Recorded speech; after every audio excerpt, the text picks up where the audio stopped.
Oh hi. Oh hi, welcome back. 정보원 음악을 인셨구나.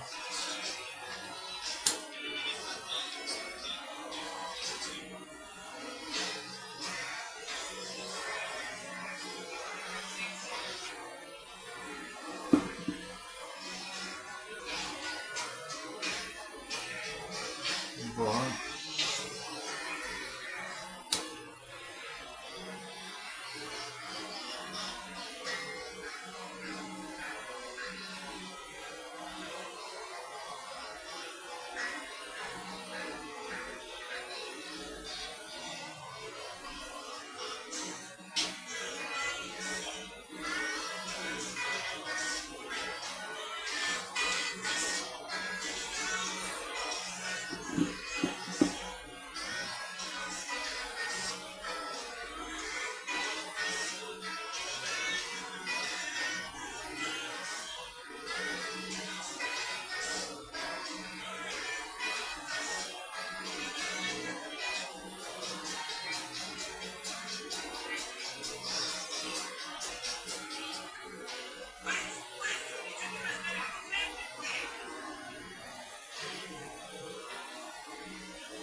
끝나고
because you can.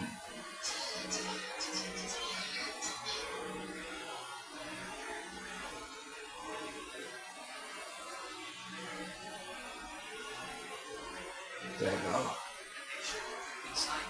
Pockets of coal that remain fixed in place while everything else shifted. Inside number 12, a clock stopped at 11:30.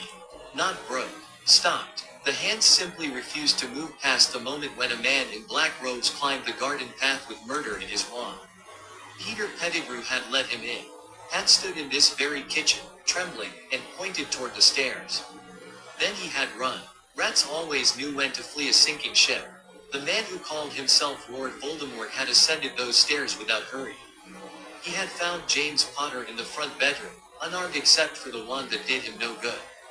The green light that filled the room lasted less than a second. James had time to push his wife toward the nursery door. Nothing more. Lily Potter heard her husband die. She heard the body hit the floor. She heard the bedroom door splinter.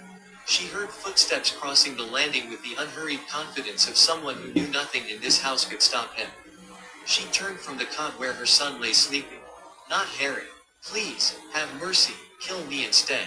The nursery door swung open. Stand aside, girl. The words slithered through the air like something alive. Behind them, red eyes reflected the dim light from the hallway, and the face they belonged to should not have existed on anything human. Not Harry. Please, I'll do anything. Stand aside. I do not wish to harm you. How touching. The Dark Lord, offering choices. The voice carried amusement now. Very well. Step aside in line. Remain, and die. The child means nothing to me beyond what he represents. But I will not ask again. Lily Potter did not step aside. She spread her arms across the cot, her back to her son, her eyes fixed on the monster in the doorway. Her one hand shook, but she raised it anyway. The gesture was hopeless and she knew it. The difference between them was the difference between a candle and the sun. But the candle could still burn. The green light filled the nursery. It should have ended there. The killing curse had never failed. Not once, not ever, in all the years since its creation. It struck without mercy, without defense, without exception. Except that Lily Potter had been given a choice. Except that she had refused it. Except that love, ancient and irrational and utterly without logic, had carved itself into the fabric of this moment like a scar on reality itself. The curse rebounded. The man who called himself Lord Voldemort did not scream.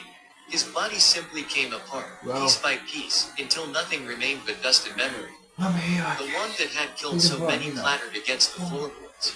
Somewhere in the house, a window shattered from the force of the explosion. And in the cot, Harry Potter opened his eyes. He was 15 months old. He did not understand what had happened. He only knew that his mother was not moving, that his father would not come, that something terrible had filled the room and then vanished, leaving behind a silence worse than any sound. He began to cry. The sound carried through the ruined house, through the broken window, out into the night where the air still moved in patterns that made no sense. The residual magic of the curse, the backlash of its failure, the strange new mark burned into the child's forehead, all of it bled into the atmosphere like blood and water. And something far away noticed. Deep in Eastern Europe, in a castle that was also a fortress, that was also a laboratory, that was also a throne room, a man in iron armor raised his head from his work. Victor Von Doom did not believe in accidents. He believed in cause and effect, in the immutable laws of science and sorcery that governed existence. Every event had a source. Every mystery had an explanation. And when a ripple passed through the fabric of magical reality that should not exist, when the very harmonics of the arcane field shifted in a pattern he had never recorded, Doom did not dismiss it as coincidence. He investigated. The sensors in his armor, devices so advanced they made Muggle technology look like sticks and stones, recorded the disturbance with precision. Latitude, longitude, approximate power level, residual signature patterns. The coordinates resolved to a village in the west country of England. A place called Godric's Hollow. Doom had no interest in English magic.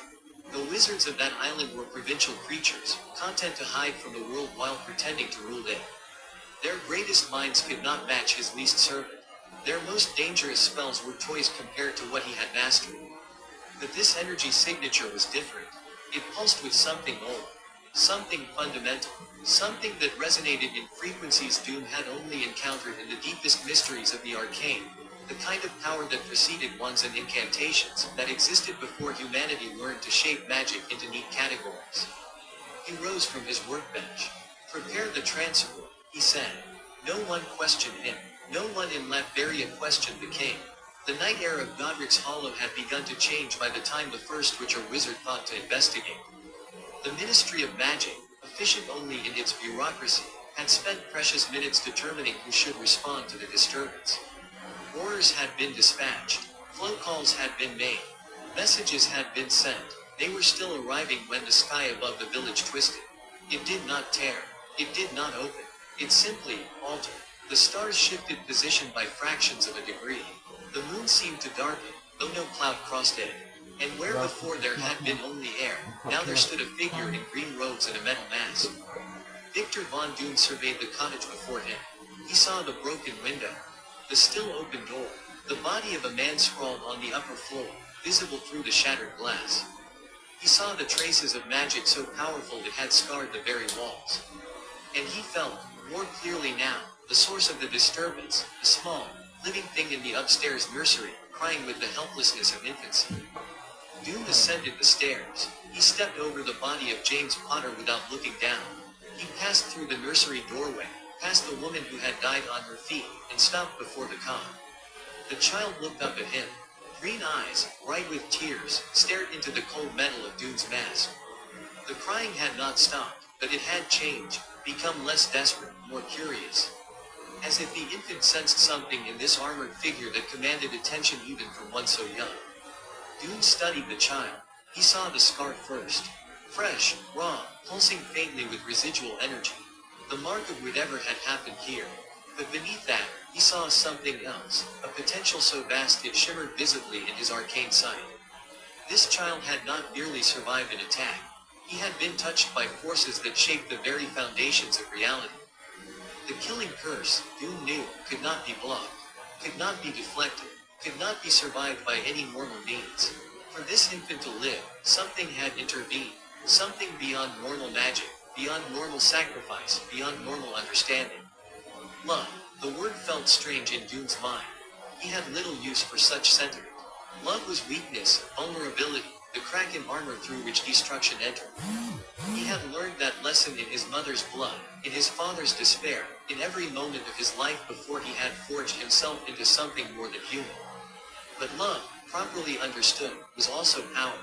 The mother's choice had created a paradox. She had been given a way out and refused it. That refusal, that absolute commitment to another's life above her own, had inverted the curse. It had turned the killing curse back upon its caster. It had left this child alive and armed. And now that child lay before him, unprotected, unclaimed, unnoticed by the very world that should have guarded him. Doom made his decision in less than a second. He reached into the cot and lifted the child.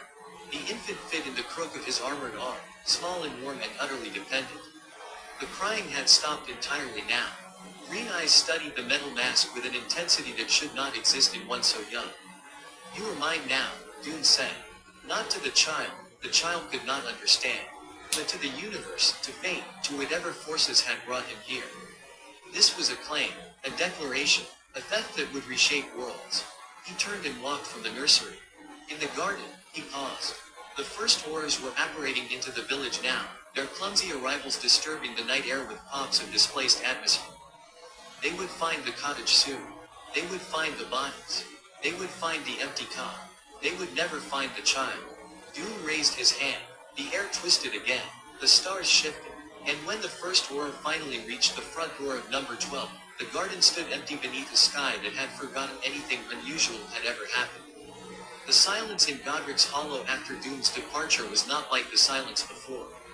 Before, it had been the silence of anticipation, the hush before disaster, the quiet of a world holding its breath.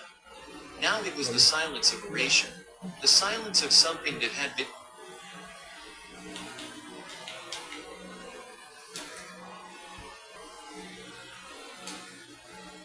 Let's do it.